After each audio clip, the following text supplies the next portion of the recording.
ഉൽപ്പത്തി പുസ്തകം 24-ാം അധ്യായം 1 മുതൽ 15 വരെയുള്ള തിരുവചനങ്ങൾ. അബ്രഹാം വയസ്സു ചെന്ന് വൃദ്ധനായി. യഹോവ അബ്രഹാമിനെ സകലത്തിലും അനുഗ്രഹിച്ചിരുന്നു. തൻ്റെ വീട്ടിൽ മൂപ്പനും തനിക്കുള്ളതിനൊക്കെയും വിചാരകനുമായ ദാസനോട് അബ്രഹാം പറഞ്ഞത്, നിന്റെ കൈ എൻ്റെ തുടയിൻ കീഴിൽ വയ്ക്കുക.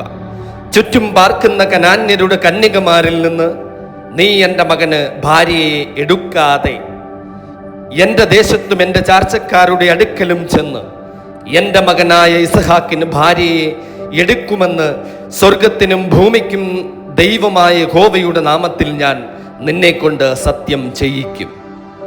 ദാസൻ അവനോട്, സ്ത്രീക്ക് എന്നോടുകൂടെ ഈ ദേശത്തേക്ക് വരുവാൻ മനസ്സില്ലെങ്കിലോ നീ വിട്ടുപോകുന്ന ദേശത്തേക്ക് ഞാൻ നിന്റെ മകനെ മടക്കിക്കൊണ്ടു പോകണമോ എന്ന് ചോദിച്ചു. അബ്രഹാം അവനോട് പറഞ്ഞത്, എൻ്റെ മകനെ അവിടേക്ക് മടക്കിക്കൊണ്ടു പോകാതിരിപ്പാൻ സൂക്ഷിച്ചു കൊള്ളുക.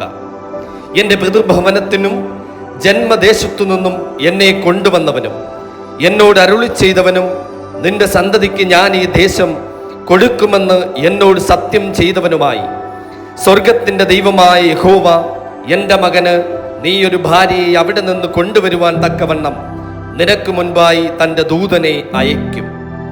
എന്നാൽ സ്ത്രീക്ക് നിന്നോടുകൂടെ വരുവാൻ മനസ്സില്ലെങ്കിൽ നീ ഈ സത്യത്തിൽ നിന്ന് ഒഴിഞ്ഞിരിക്കും.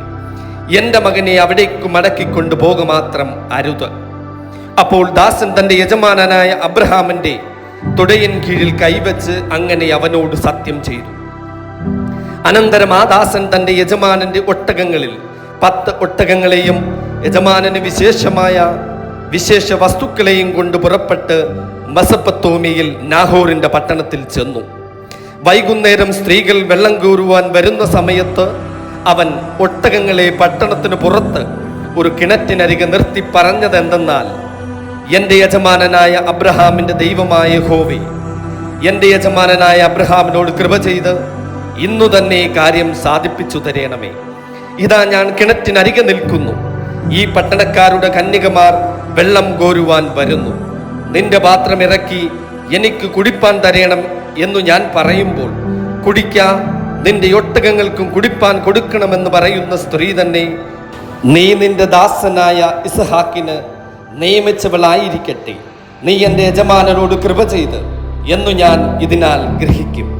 അവൻ പറഞ്ഞു തീരും മുമ്പേ അബ്രഹാമിന്റെ സഹോദരനായ നാഹോറിന്റെ ഭാര്യ മിൽക്കയുടെ മകൻ മെഥുവേലിന്റെ മകൾ റെബേക്ക തോളിൽ പാത്രവുമായി വന്നു.